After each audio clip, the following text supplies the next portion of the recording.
Today's session is on using ChatGPT for literature reviews. My name is Kate Krause and my colleague is Travis Ford Holder. We're both librarians at the MD Anderson Cancer Center. We specialize in helping people with literature reviews and systematic reviews and author and article metrics and a lot of other types of information. Today, we're going to be talking about ChatGPT 3.5, which is the free version.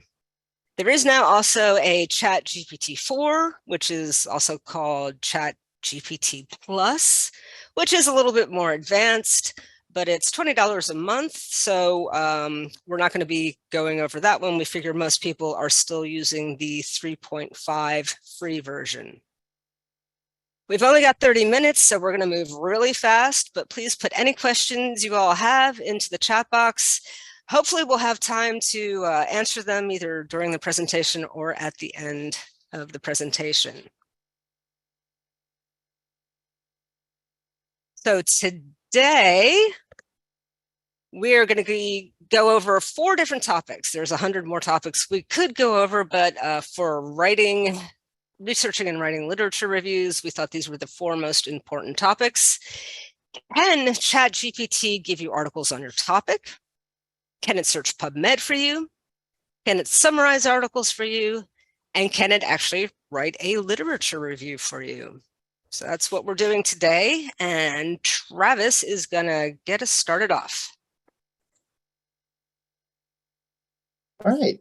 So thank you, Kate. Let's say you need to do a literature review on a topic, but you don't have much time. Can you simply ask ChatGPT to give you articles on your topic?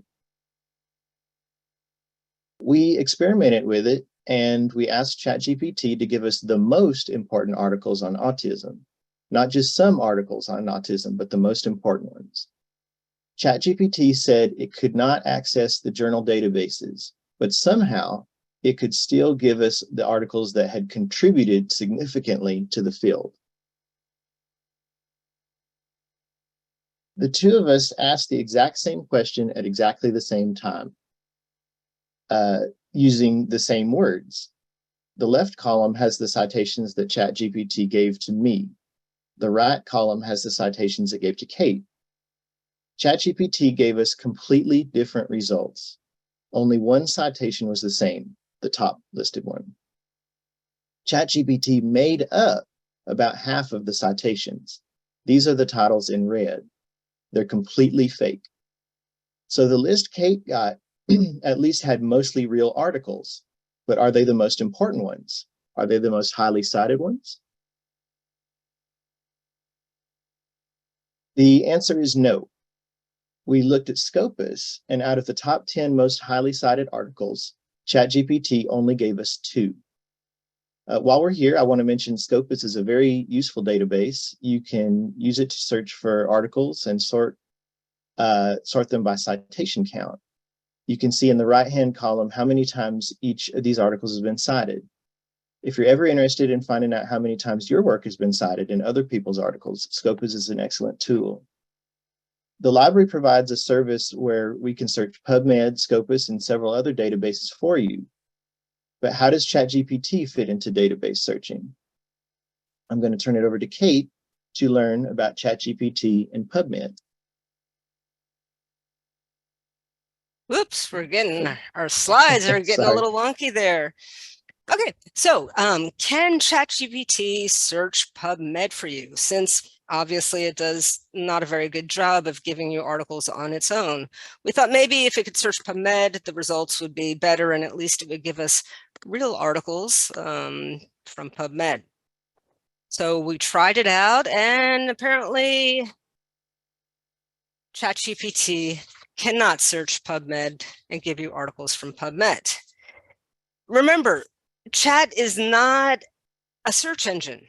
It can't search anything on the web. It can't search anything in real time. It can only access a collection of information it was given, which only actually goes up to September 2021. So it's already a couple of years out of date. The body of data that it uses, what is it actually? I mean, what is it? What has it got in this body of data? We actually don't know. OpenAI, the company that created ChatGPT, doesn't really give us a whole lot of information on what is and isn't in that data. Probably because there's a whole lot of copyright issues going on right now and legal suits going on as to whether it used copyrighted information or not. We're assuming that OpenAI just scrubbed a lot of data from the web sometime before September 2021.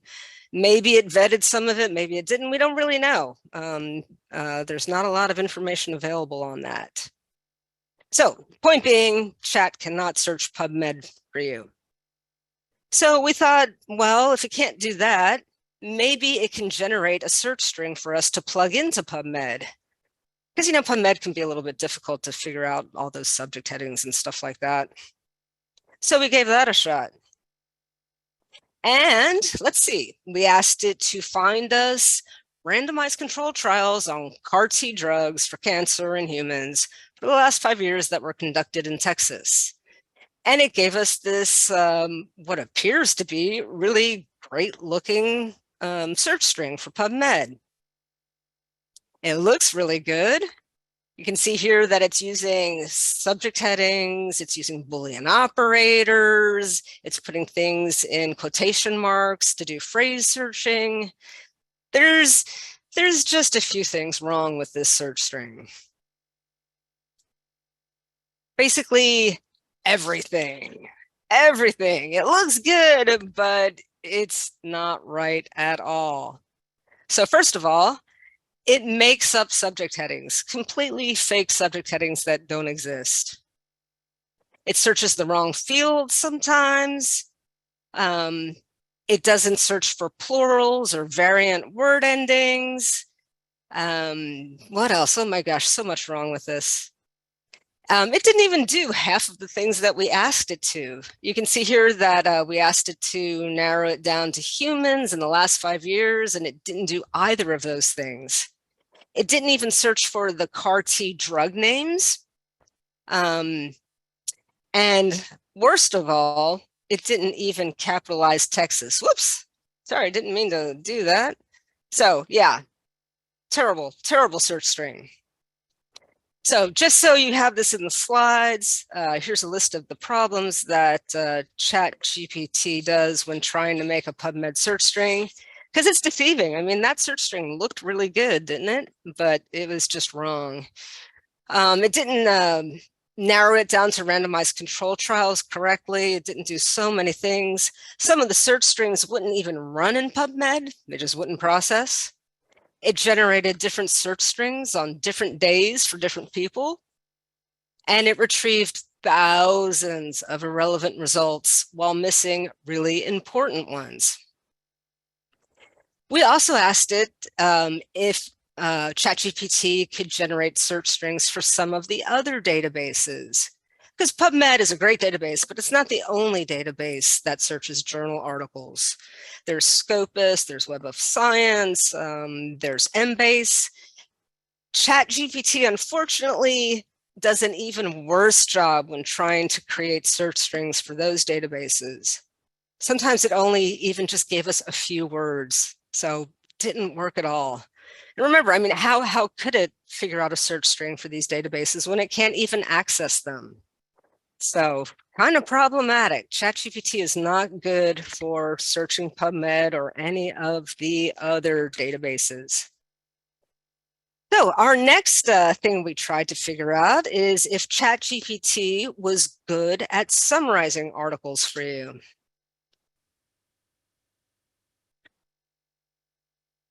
So librarians at the Research Medical Library can search PubMed and other databases for you and give you a list of articles on your topic, but we wondered if it might be able to summarize the articles we found to make it easier for you to decide if you want to go ahead and read the entire articles. Here's how we tested it. We asked ChatGPT to summarize this article. What it said was very different from what the author said. On the left, ChatGPT says that the drug sertraline led to a significant reduction in depression. On the right, the author in the actual article said there wasn't enough evidence for the drug's effectiveness because the placebo group did just as well. There are other issues to be aware of when using ChatGPT to write summaries of articles. The first is that there are character limits for the text to inputs and outputs. This means that you cannot summarize most full-text articles by pasting the complete text into ChatGPT. Next, the system is text-based, meaning that you cannot summarize charts, graphs, or tables. You can also not use images or sounds. On the right, you can see in ChatGPT's own words, technical research papers, including articles discussing complex scientific research, are challenging for it to simplify accurately. Next, we'll look at whether ChatGPT can write a literature review for you.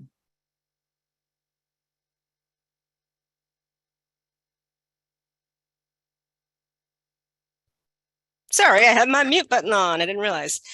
Yes, we asked ChatGPT to actually write literature reviews for us, and it will gladly do that on any topic under the sun, even crazy topics like Joan of Arc's influence on cancer research, Joan of Arc from the 1400s, and how owning a cat can prevent cancer, and how wearing high heels is associated with career advancements.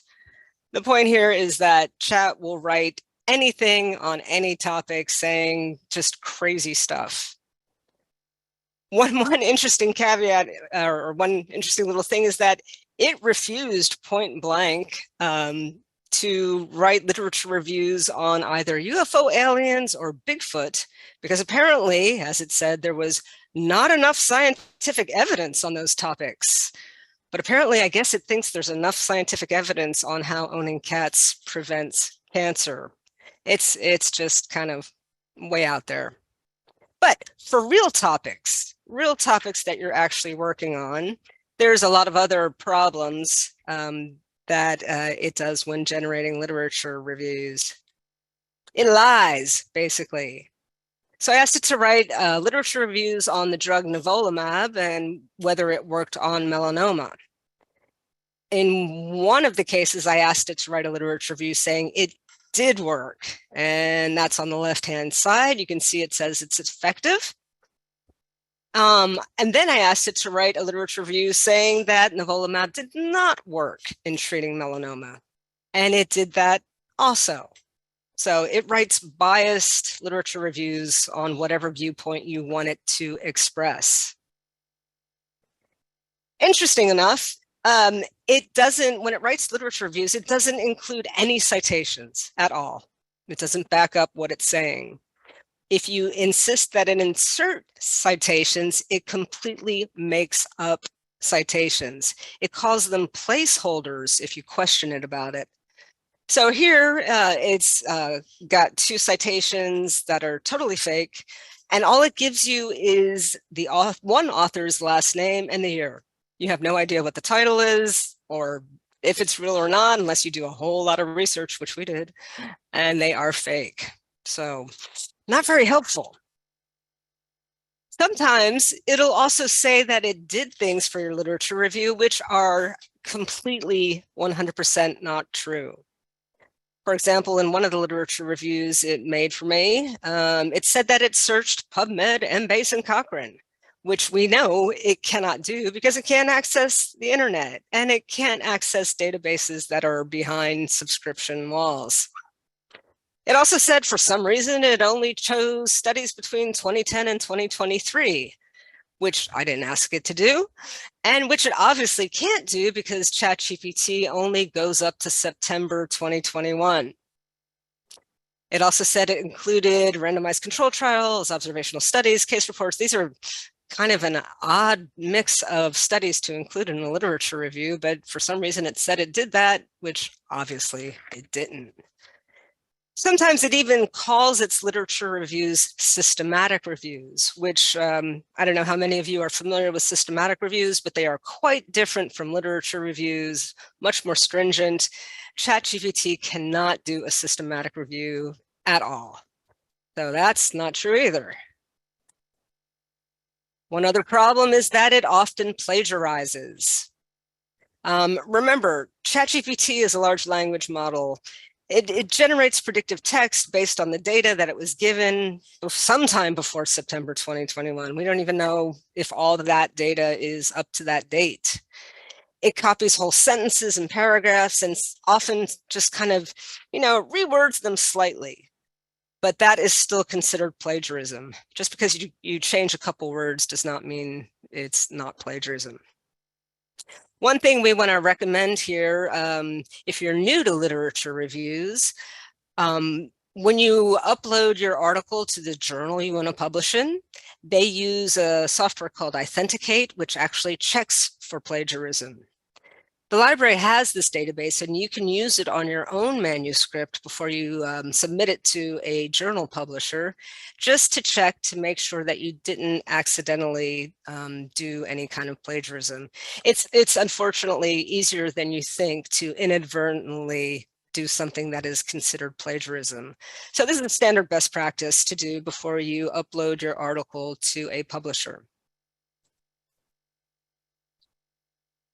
One other thing that's problematic with literature reviews that Chat writes is that they are very short. I love this short little robot. He's so cute. I forget the actual number of characters that it can generate. I think Travis said about 700 words, 3,000 characters, but it comes out basically to be 3 pages double spaced. That is not long enough for a really good literature review. It's just below par. So one other thing that's really important, let's say you write your own literature review. And ChatGPT, oh, here we go. Travis put in the chat, the maximum output is 3,000 words, which is about 2 pages or so, pretty short.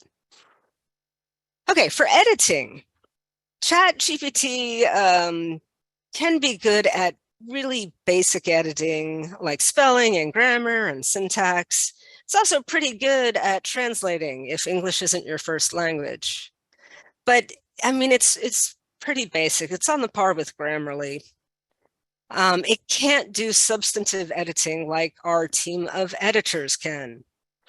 I don't know if you're familiar, but the library has a team of medical editors who can edit your articles and grant applications. It's another free service from the library. And they do so much a better job because they can point out not just grammar and spelling, but really substantive things like you forgot to include a table that is usually included in this particular type of article, or the journal that you want to publish in requires that you include these kinds of tables or graphs or whatever. They're a lot more, they go a lot more in depth than just basic grammar and spelling. But there is a much more important reason not to ask Chat to edit your literature review. This is a little complicated, but hang in with me for just a minute, because this is really important. ChatGPT isn't human, obviously. But that means because it's not human, any text that it generates is automatically in the public domain and has no copyright.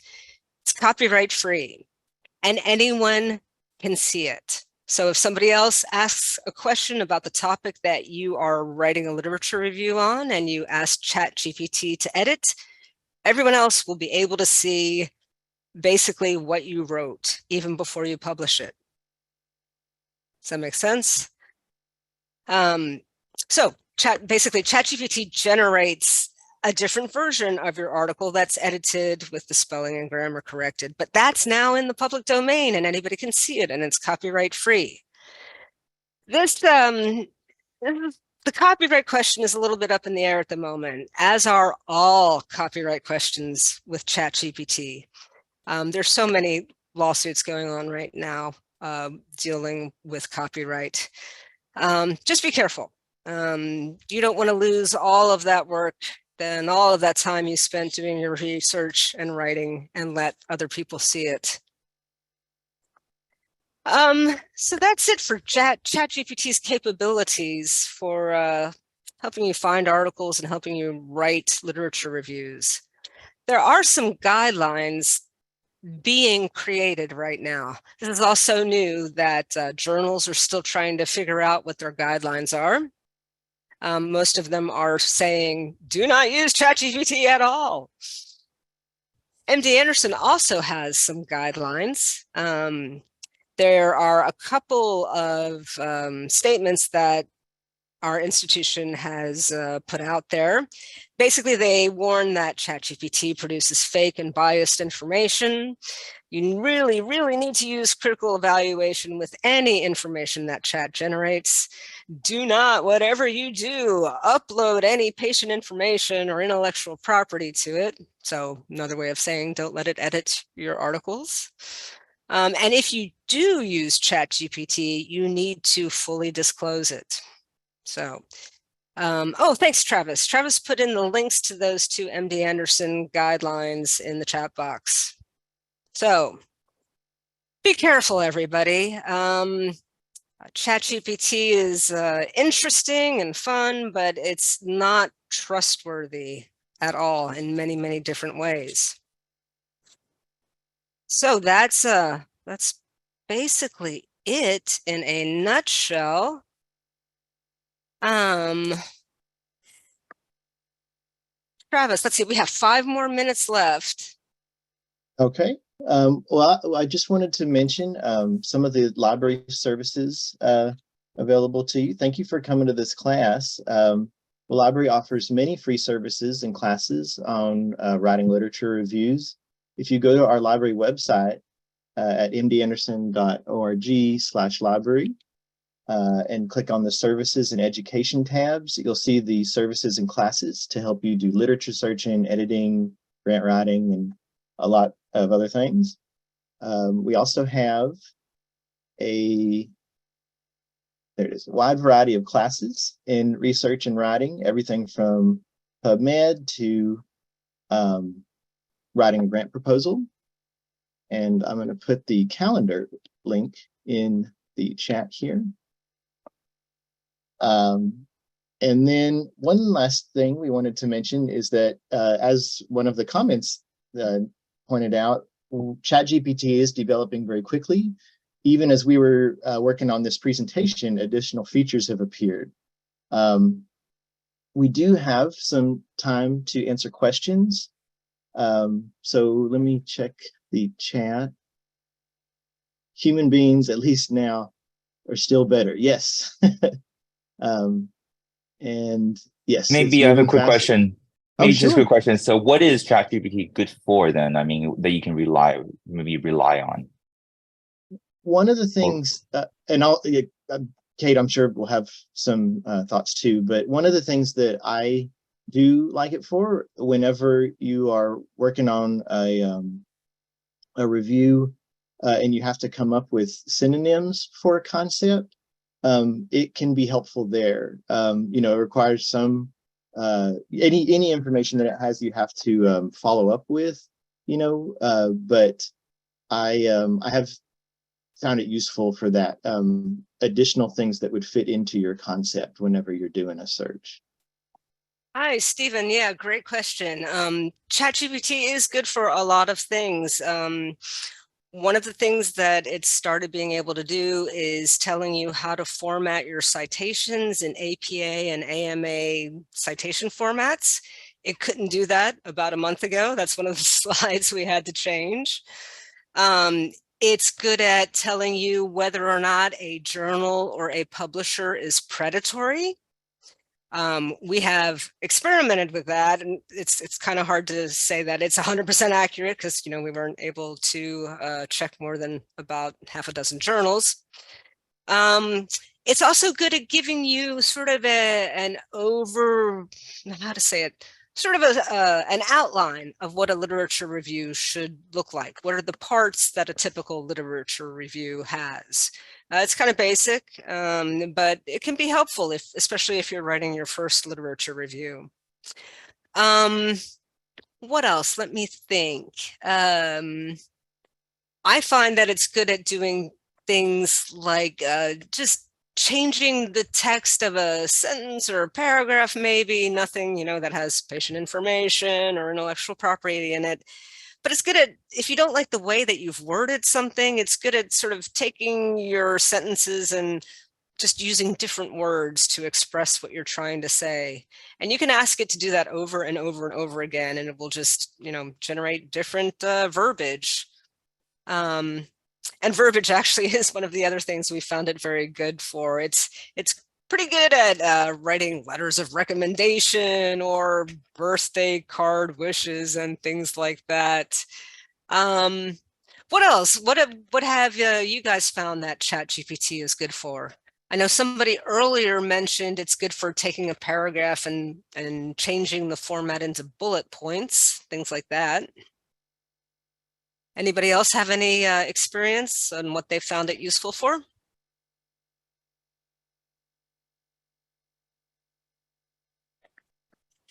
Someone says trial acronyms.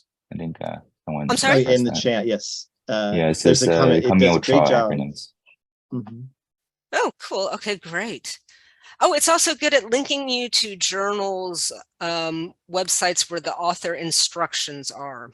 It can't link you, but it will sort of summarize what the author instructions are, not completely, but it gives you an idea of whether or not a journal accepts case reports, for example. A lot of people for their first literature review write a case report with a backing up literature review. But sometimes journals don't accept those. So that's good to know ahead of time to establish what your target journal is. Any other? Stephen, what else have you found? I don't have much experience with it, actually. I think it just Yeah. it does. I think for recommendation letters, it gives you a foundation to work with. I think that's Right. really, and that's essentially that's why I've been using it. Just kind of, because sometimes you have to think like, okay, how should I start? At least it gives you a start. Exactly. Yeah. Yeah. It's Yeah. like that blank page syndrome. If you're working from a completely blank page, you just can't think of anything. But if you have something to bounce off of, then it kind of gets your brain moving. And I think that's that's what I use it for mostly. Yeah, yeah. literature search it's useless actually, for the most part, actually. Oh, I'm glad to hear you Because say that. you can ask the same question and it'll give you completely different answers just literally within like a couple of minutes of each other. Exactly. Or sometimes even opposite of what it said, initially. So it's Right, kind of useless. right. Yeah.